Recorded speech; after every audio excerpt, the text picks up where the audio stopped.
I am Dorcas Wakio Mugo. I am 27 years old. I'm a marine scientist by profession. Back in my campus, I did a bachelor's degree in marine resource management. And my passion for environment, that's where it began. Seeing and learning in my campus studies about how the marine ecosystems are being threatened. And so the passion for ecosystem protection, the forestry aspect, the marine ecosystem, I saw the need to add my voice and be a part of the solution. My initiative is called Mazingira Pamoji Initiative. We are based in south coast of Mombasa, which is Kwale County. But to be specific, we work with Funzi women in our the island is called Funzi Island. So we work with 48 women, indigenous women, in mangrove restoration. We are beginning beekeeping drive. And so the beginning journey of, I call it MPI, Mazingira Pamoji Initiative, we began in campus. One time the VC, Vice Chancellor, uh, she requested support from the marine class to help in organizing the World Environmental Day. So I was one of those chairing committee, planning how it would be, and I felt a sense of belonging, being part of it. Then a group of my friends, we were five of us in the same class, doing the same marine course, and we were like, how can we come together, share our ideas, different backgrounds, and form a working youth group that can help us even after campus. We can go out and be a solution or take part in bring a community to this awareness of what climate change is happening and what we can do in our community. So it began back in the university with five friends of mine. My journey for the conference began from a national and local level, attending those like Kenya Wildlife Service conferences, Kenya Forestry Service conferences, when I was during my attachment period when I was in university.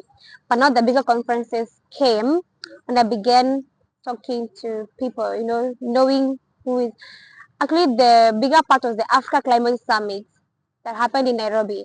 It's a very big and eye-open night. Gave me a lot of connections. Then I was able to attend COP28 in Dubai. That was my first ever COP. It's first, as a beginner in these conferences, the first time actually I get in these conferences, very cold, very technical terms being used. So if you're not used to those technical terms, it becomes the first time in my COP28 was very difficult.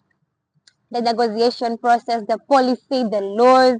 I was so like lame because I was more of like we are planting mangroves, we are giving the children parts, that's all.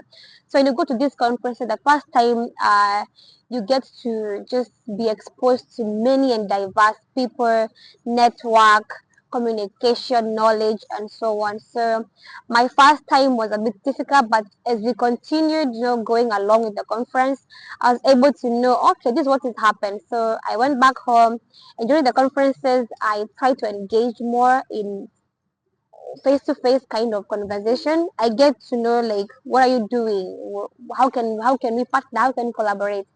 So kind of like a marketing strategy that you can use during COPs. So since then, I'm able to attend even COP29 in Baku. I've attended ELCOI here in Mombasa, Environmental Defenders conference that was happening here, actually here in Mombasa. Also from the connection of the conferences I've attended before, just like the networks of connecting networks during the conferences, yeah, that led to the other conferences. So what keeps inspiring me what to do through my climate action journey is the number one is the passion that I have for the environment. I'm really passionate about the environment. I'm really passionate about the trees as well. And I learned this from, I know people know this legend, Professor Wangari Maathai. The legacy she left for us to, to run with it and do exploits with it. That's what keeps me moving. That doesn't matter. It doesn't matter how small your community is, how small your work is, how small your impact is, because at the end of it all, there will be a huge impact when we come to see what did she do, what did I do. So, and also in terms of like, we only have one planet. This God-given nature. So we are commanded to protect it, safeguard it, and fight for its betterment. Because once we treat this nature well, it's going to give us the benefits, the positive things that we wanted to give us. So coming to this 11th hour conference, ocean conference, and it being in Africa, and then being like hosted in where like my locality in Mombasa is such a huge eye-opening to the people of Africa, people who like are within like the Western Indian Ocean, people within the ocean, the ocean space. Yeah, so me coming here, my one of my first intention or to come here was number one is to represent my community, the Funzi women I work with, and share with the world or with partners, collaborators on what you're doing, and to have more people coming in to to elevate what you're doing in Funzi, and also to be a part of the solution, be a part of the voice in this conference.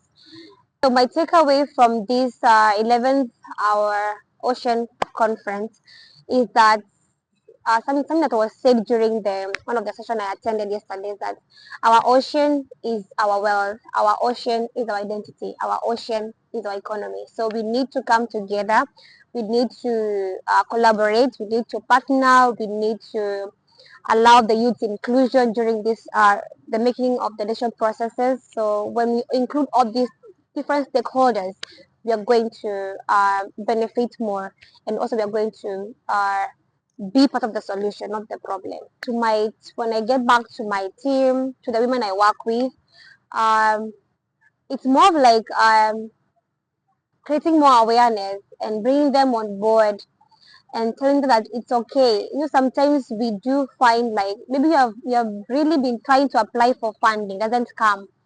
But outside here, the small action that we are working on really makes a huge difference. Um, if you say now we don't have funding, we're not going to plant mangroves, we're not going to keep on cutting down the mangroves, it's just going to destroy and destroy. So the small steps, the small actions we are taking, they're very important, they're very meaningful. So we need to keep on pushing. We need to not give up on the way. We need to keep going and not keep going. That's my message. Keep going, regardless of the outcomes.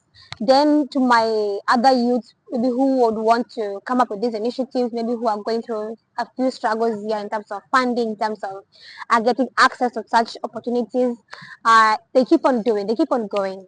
Uh, Yes, doesn't matter. Maybe you're in the farthest part of Kenya or in the smallest community. Doesn't matter. What you're doing is important. And also, right now we have the media. You can use the media to share your story. Go to TikTok, go to Instagram, go to LinkedIn, go to Facebook, go to Twitter. Make them professional and let the world know what is so and so doing in this area. What are they doing? Keep pushing, keep going, and what you're doing is meaningful and it is impactful to the environment. Yes.